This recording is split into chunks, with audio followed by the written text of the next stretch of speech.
তব কথামৃতং তপ্ত জীবনং কবিভিলীলিতং কল্পনোৎসাপহম শ্রবণমঙ্গলম শ্রীমদ্দত্তম ভুবি গিনন্তি যে ভুরিদা জনা। ঠাকুর ও মায়ের চরণে শতকোটি প্রণাম জানিয়ে আজকের পাঠ আমরা শুরু করব। আজ আমরা পাঠ করব পঞ্চদশ খণ্ড, পঞ্চদশ খণ্ডের প্রথম পরিচ্ছেদ। শ্রীরামকৃষ্ণ, ঈশান, ডাক্তার সরকার, গিরিশ প্রভৃতি ভক্ত সঙ্গে শ্যামপুকুরের বাটিতে আনন্দ ও কথোপকথন। ঠাকুর তার বিভিন্ন ভক্তদের নিয়ে শ্যামপুকুরের বাটিতে কথা বলছেন এবং সেখানে আনন্দ করছেন। আজ প্রথম পরিচ্ছেদ, গৃহস্থাশ্রম কথা প্রসঙ্গে। আশ্বিন শুক্লা চতুর্দশী, সপ্তমী, অষ্টমী ও নবমী 3 দিন মহামায়ার পূজা মহোৎসব হইয়া গিয়াছে। দশমীতে বিজয়া। তদুপলক্ষে পরস্পরের প্রেমালিঙ্গন ব্যাপার সম্পন্ন হইয়াছে। ভগবান শ্রীরামকৃষ্ণ ভক্ত সঙ্গে কলিকাতার অন্তর্বর্তী সেই শ্যামপুকুর নাম পল্লীতে বাস করিতেছেন। শরীরে কঠিন ব্যাধি, গলায় ক্যান্সার। বলরামের বাড়িতে যখন ছিলেন, কবিরাজ গঙ্গাপ্রসাদ দেখিতে আসিয়াছিলেন। তাহাকে ঠাকুর জিজ্ঞাসা করিয়াছিলেন, এ রোগ সাধ্য না অসাধ্য? কবিরাজ এ প্রশ্নের উত্তর দেন নাই, চুপ করিয়াছিলেন। ইংরেজি ডাক্তারেরাও রোগটি অসাধ্য একথা ইঙ্গিত করিয়াছিলেন। এক্ষণে ডাক্তার সরকার চিকিৎসা করিতেছেন। আজ বৃহস্পতিবার 22শে অক্টোবর 1885 খ্রিস্টাব্দ। শ্যামপুকুর স্থিত একটি দ্বিতল গৃহ মধ্যে শ্রীরামকৃষ্ণ দোতলা ঘরের মধ্যে শয্যা রচনা হইয়াছে, তাহাতে উপবিষ্ট ডাক্তার সরকার, শ্রীযুক্ত ঈশানচন্দ্র মুখোপাধ্যায় ও ভক্তেরা সম্মুখে এবং চারিদিকে সমাসীন। ঈশান বড় দানী, পেনশন লইয়াও দান করেন, ঋণ করিয়া দান করেন, আবার সর্বদাই ঈশ্বর চিন্তায় থাকেন। পীড়া শুনিয়া তিনি দেখিতে আসিয়াছেন। ডাক্তার সরকার চিকিৎসা করিতে আসিয়া 6-7 ঘণ্টা করিয়া থাকেন। শ্রীরামকৃষ্ণকে সাতিশয় ভক্তি শ্রদ্ধা করেন এবং ভক্তদের সহিত পরম আত্মীয়ের ন্যায় ব্যবহার করেন। রাত্রি প্রায় 7টা হইয়াছে। বাহিরে জ্যোৎস্না, পূর্ণায়ব, নিশানাথ যেন চারিদিকে সুধা ঢালিয়া আছেন। ভিতরে দীপালোক। ঘরে অনেক লোক, অনেক মহাপুরুষ দর্শন করিতে আসিয়াছেন। সকলেই এক দৃষ্টে তাহার দিকে চাহিয়া রহিয়াছেন। শুনিবেন তিনি কি বলেন ও দেখিবেন তিনি কি করেন। ঈশানকে দেখিয়া ঠাকুর শ্রীরামকৃষ্ণ বলিতেছেন, নির্লিপ্ত সংসারে নির্লিপ্ত হবার উপায়। সংসারে নির্লিপ্তভাবে থাকার কি উপায়, সে কথাই ঠাকুর বলছেন। যে সংসারী ঈশ্বরের পাদপদ্মে ভক্তি রেখে সংসার করে, সে ধন্য, সে বীর পুরুষ। যেমন কারো মাথায় 2 মণ বোঝা আছে আর বর যাচ্ছে, মাথায় বোঝা তবু সে বর দেখছে। ঠাকুর বলছেন, যে লোক সংসারে থেকেও, সংসারের শত ঝামেলার মাঝে থেকেও সে যদি ঈশ্বরের পাদপদ্মে ভক্তি রাখতে পারে, ঈশ্বরের প্রতি ভালোবাসা রাখতে পারে, ঈশ্বরের প্রতি মন রাখতে পারে, সে কিন্তু বীর পুরুষ, কারণ এটা সবার পক্ষে সম্ভব নয়, এটা সবার করা উচিত, কিন্তু সবাই এটা করে না। কিন্তু সংসারে থেকে ঈশ্বরে মন রাখা খুব কঠিন জিনিস। যেমন যদি 2 মণ বোঝা কারো মাথায় চাপিয়ে দেওয়া হয়, সে যখন পাশের দিকে বধ যাচ্ছে, সেই বোঝা মাথায় নিয়েই সে বধ দেখছে। সেই রকম সংসারের বোঝা মাথায় করেও তবু সে ঈশ্বরের প্রতি ভালোবাসা রাখছে। সেই জন্য সে বীর পুরুষ। খুব শক্তি না থাকলে সম্ভব নয়। যেমন পাঁকাল মাছ পাঁকে থাকে, কিন্তু গায়ে একটুও পাঁক নাই। পানকৌটি জলে সর্বদা ডুব মারে, কিন্তু পাখা একবার ছাড়া দিলেই আর গায়ে জল থাকে না। ঠাকুর এখানে সংসারীকে, যিনি ঈশ্বরের পাদপদ্মে ভক্তি রাখেন, তাকে পাকাল মাছের সঙ্গে তুলনা করছেন। পাকাল মাছ কি করে? যে পাঁকের মধ্যে থাকে অথচ পাঁক লাগায় না, গায়ে পাঁক লাগে না। আবার পানকৌটি জলে ডুব মারে, অথচ উঠে এসে গায়ে ঝাড়া দিলি তার সমস্ত জল চলে যায়। সেই রকম সংসারে ঠাকুর থাকতে বলছেন, কিন্তু সংসারের প্রতি মন না রেখে মনটা ঈশ্বরের প্রতি রাখতে বলছেন। কিন্তু সংসারে নির্লিপ্তভাবে থাকতে গেলে কিছু সাধন করা চাই। দিন কত নির্জনে থাকা দরকার, তা 1 বছর হোক, 6 মাস হোক, 3 মাস হোক বা 1 মাস হোক, সেই নির্জনে ঈশ্বর চিন্তা করতে হয়। সংসার যদি নির্লিপ্ত ভাব থাকতে হয়, কোনো আকাঙ্ক্ষা, কোনো লোভ না রেখে যদি সংসার থাকতে হয়, তাহলে ঈশ্বরের সাধন দরকার। সেই সাধনটা কেমন? না, সেই সাধনটা নির্জনে করা দরকার। সেই 6 মাসই হোক, 1 মাসই হোক, 3 মাসই হোক, সেই সাধনটা করা দরকার। আর মনে মনে বলতে হয়, আমার এই সংসারে কেউ নাই, যাদের আপনার বলি তারা 2 দিনের জন্য। ভগবান আমার একমাত্র আপনার লোক।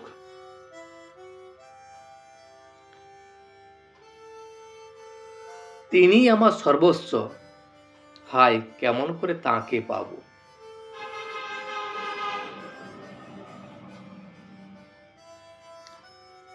সংসার থেকে ঈশ্বরকে ব্যাকুলভাবে প্রার্থনা করতে হয়, এবং সংসারে থেকে মনে মনে বলতে হয়, সংসারে যারা আছে আমার আপনার কেউ নয়, আমার আপনার একমাত্র ভগবান, তিনি আমার সর্বস্ব, তাকে আমি কেমন করে পাব। ভক্তি লাভের পর সংসার করা যায়। যেমন হাতে তেল মেখে কাঁঠাল ভাঙলে হাতে আর আঠা লাগে না, সংসার জলের স্বরূপ আর মানুষের মনটি যেমন দুধ।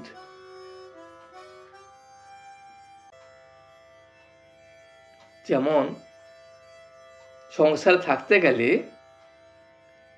আগে ভক্তি লাভ করতে হয়, ঈশ্বরের প্রতি মন রাখতে হয়। যদি কেউ কাঁঠাল ভাঙে, তেল যদি না মাখে তাহলে আঠাটা লেগে যায়। সেই রকম সংসারে থাকতে গেলে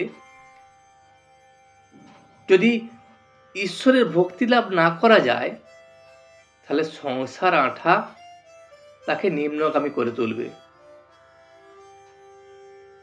যেমন সংসার হচ্ছে জল, আর তার মন হলো দুধ, যাতে জলে দুধে মিশে না যায়।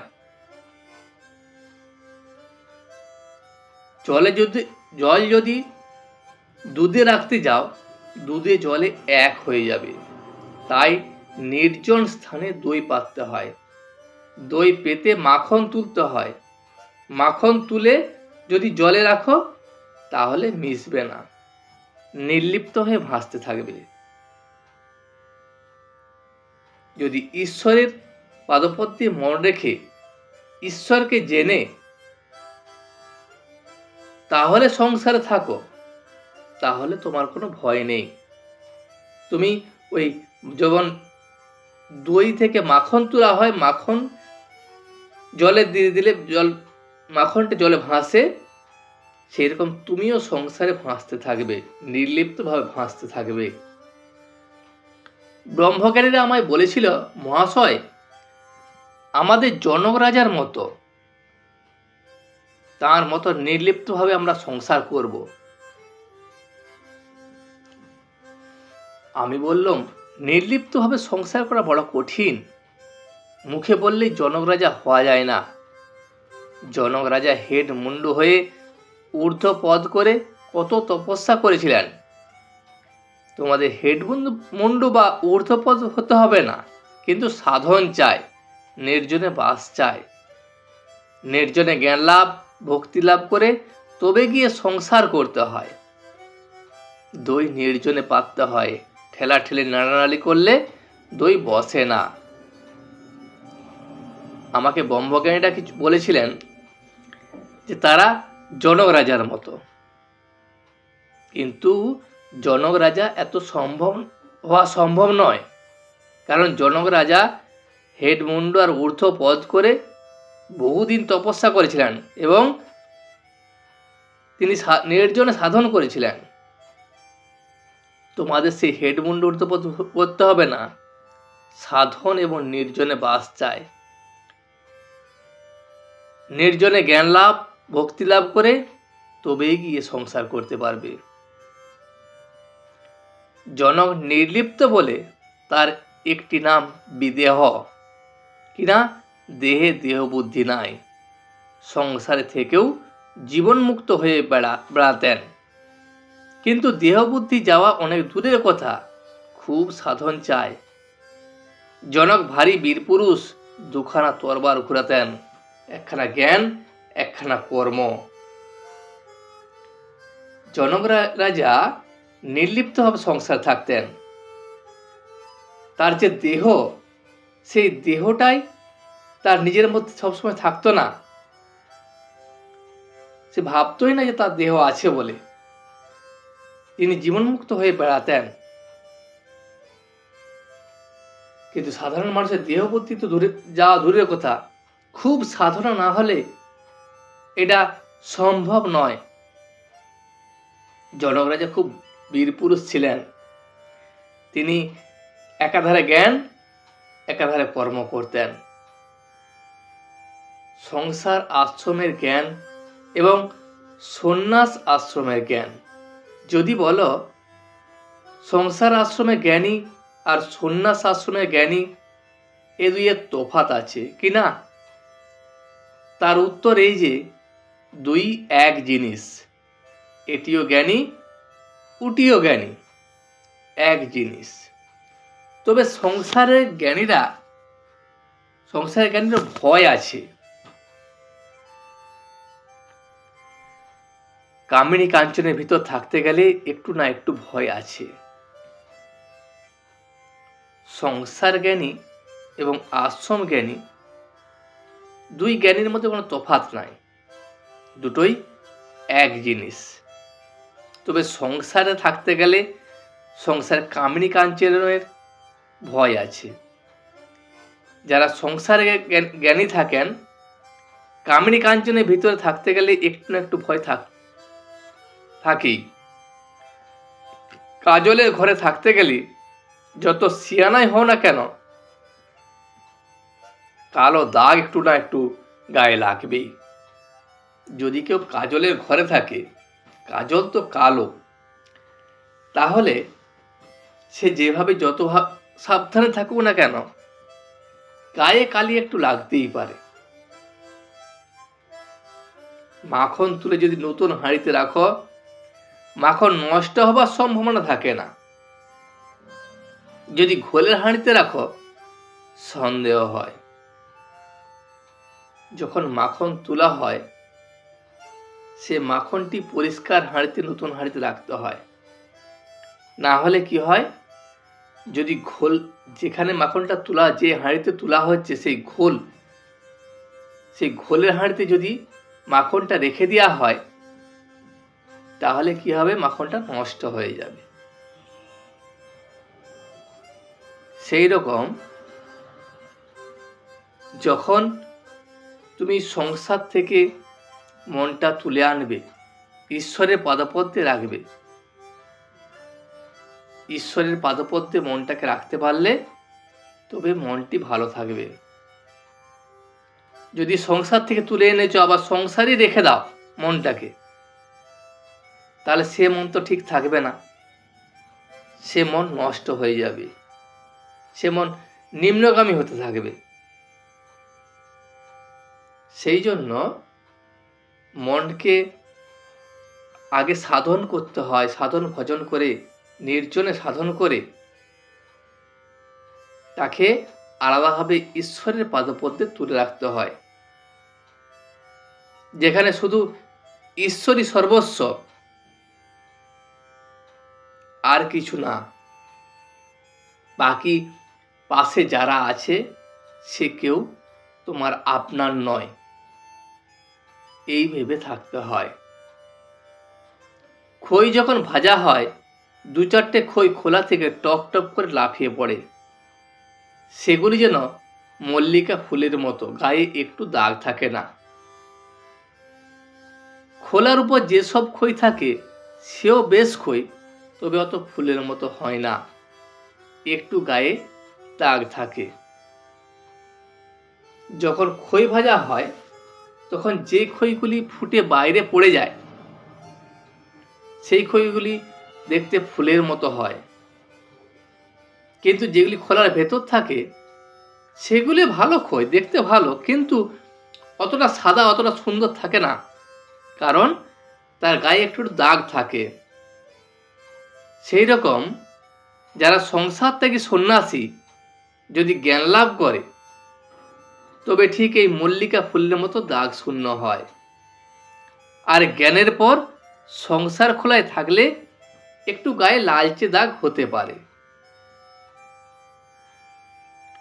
জনক রাজার সভায় একটি ভৈরবী এসেছিল।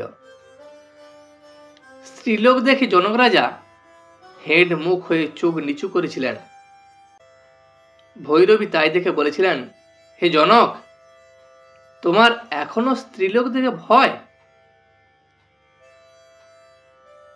জনক রাজা তো জ্ঞানী এবং তিনি ঈশ্বর জ্ঞানী, সেই জন্য স্ত্রী পুরুষ তার কাছে সবাই সমান। যখন ভৈরবী এসে তাকে দেখেন তখন ভৈরবীকে দেখে তিনি মাথা নিচু করেছিলেন, এবং সেই জন্য ভৈরবী তাকে বললেন যে তুমি তো জ্ঞানী লোক, তুমি এখনো স্ত্রীলোক দেখে ভয় পাও? পূর্ণ জ্ঞান হলে 5 বছরের ছেলের স্বভাব হয়, তখন স্ত্রী পুরুষ বলে ভেদ বুদ্ধির কিছু থাকে না। যাই হোক, যদিও সংসারের জ্ঞানের গায়ে দাগ থাকতে পারে, সে দাগে কোনো ক্ষতি হয় না। যেমন চন্দ্রে কলঙ্ক আছে বটে, কিন্তু আলোর কিছু ব্যাঘাত হয় না। জ্ঞানের পর কর্ম, লোক সংগ্রহার্থ। কেউ কেউ জ্ঞান লাভের পর লোক শিক্ষার জন্য কর্ম করে, যেমন জনক, নারদাদি। লোক শিক্ষার জন্য শক্তি থাকা চাই। ঋষিরা নিজের নিজের জ্ঞানের জন্য বিচরণ করে বেড়াতেন, তারা বীর পুরুষ। যদি লোক শিক্ষা দিতে হয় তাহলে জ্ঞান লাভ প্রয়োজন। জ্ঞান লাভের পর তারপর লোক শিক্ষা দিতে হয়। সেই রকম লোক শিক্ষা কারা দিয়েছিলেন? যেমন জনক, নারদ, এরা সব। লোক শিক্ষা দেওয়ার জন্য নিজের মধ্যে শক্তি থাকা যায়। ঋষিরা যেমন জ্ঞান লাভ করে, তারা নিজের মধ্যে জ্ঞান লাভ করে নিজেরা ঘুরে বেড়ায়, তারা বীর পুরুষ। কিন্তু সবথেকে বীর পুরুষ তারাই যারা জ্ঞান লাভ করে লোক শিক্ষা দেয়। যেমন হাবাতে কাঠ যখন জলে ভেসে যায়, পাখি একটি বসলে ডুবে যায়, কিন্তু বাহাদুরি কাঠ যখন ভেসে যায় তখন গরু, মানুষ, এমনকি হাতি পর্যন্ত তার উপর যেতে পারে। যদি কেউ সামান্য জ্ঞান অর্জন করে জ্ঞান শিক্ষা দিতে যায়, লোক শিক্ষা দিতে যায়, তাহলে সে জ্ঞানটা সে দিতে পারবে না। তাকে গভীর জ্ঞানার্জন করতে হবে। যেমন বাহাদুরি কাঠ, তার উপর দিকে গরু, মানুষ, হাতি সবাই পেরিয়ে যেতে পারে, কিন্তু হাবাতে কাঠ, সে তার উপর পাখি বসলো, সে ডুবে যায়। স্টিম বোট কি করে, সে আপনারেও যেতে পারে, আবার বহু মানুষকেও পার করে নিয়ে যায়। নারদাদি আচার্য বাহাদুরি কাঠের মতো, স্টিম বোটের মতো। কেউ খেয়ে গামছা দিয়ে মুখ মুছে বসে থাক, পাশে কেউ টের পায়। কেউ জ্ঞান লাভ করার পর সে নিজে সেই জ্ঞানটা আহরণ করে চুপচাপ বসে থাকে, যাতে কেউ না জানতে পারে। আবার কেউ কেউ আছে কি, একটা আম পেলে একটু একটু সকলকে দেয় আর আপনিও খায়। সেই রকম কোনো কোনো লোক, যেমন জনক, নারদ, এরা কি করে, লোক শিক্ষা দেয় এবং নিজেও জ্ঞান আহরণ করে। নারদাদি আচার্য সকলের মঙ্গলের জন্য জ্ঞান লাভের পরও ভক্তি রয়েছিলেন। আজ এই পর্যন্তই। ভিডিওটি শেষ পর্যন্ত দেখার জন্য আপনাকে অসংখ্য ধন্যবাদ। ভিডিওটি যদি আপনার ভালো লেগে থাকে তাহলে একটা লাইক, কমেন্ট এবং বন্ধুর সাথে শেয়ার করে দেবেন। সাবস্ক্রাইব করে পাশে থাকা বেল আইকনটি বাজিয়ে দেবেন, যাতে আপনাদের নতুন ভিডিওগুলি সর্বপ্রথম আপনার কাছে পৌঁছে যায়। জয় শ্রী রামকৃষ্ণ, জয় শ্রী রামকৃষ্ণ, জয় শ্রী রামকৃষ্ণ।